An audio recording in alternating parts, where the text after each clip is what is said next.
वरिष्ठ मंत्री गणेश नाइक ने सिडको अधिकारियों पर गंभीर आरोप लगाए हैं। वन मंत्री गणेश नाइक ने स्पष्ट शब्दों में कहा है कि सिडको के कई अधिकारी अयोग्य हैं और वे सरकारी नियमों का पालन नहीं कर रहे हैं। उन्होंने ये भी कहा कि जिन घरों को 2015 तक सरकार ने संरक्षण दिया है उन पर भी सिडको की ओर से नोटिस भेजे जा रहे हैं, जो कि पूरी तरह से नियमों के खिलाफ है।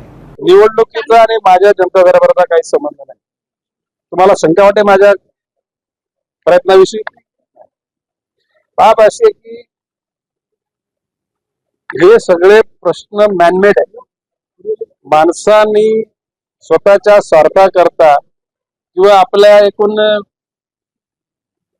मस्तीमध्ये असणाऱ्या काही घटकांनी गोरगरिबांचा छळ करण्याचा प्रयत्न चाललाय असं माझं मत आहे।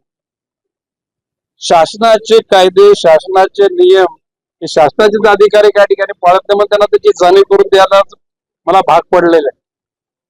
प्रामुख्याने सिडको मध्ये असलेले अधिकारी मी वारंवार सांग नालायकच आहेत, पूर्ण नाही।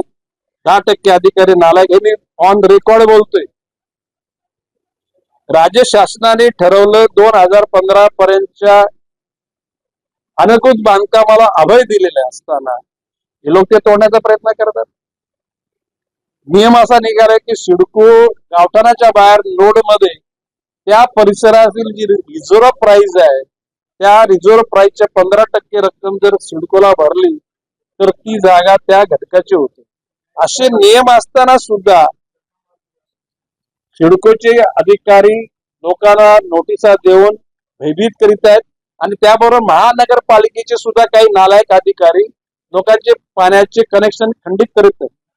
मी सूचना दिलेली महानगरपालिकेच्या वरिष्ठ अधिकाऱ्यांना की हे जे कोण आहेत दलाल बिल्डर लोकांचे याला थांबवा, आणि सिडकोच्या अधिकाऱ्यांना सुद्धा मी मेसेज दिलाय की याच्यामुळे अशा नोटिसा लोकांना द्यायच्या नाहीत।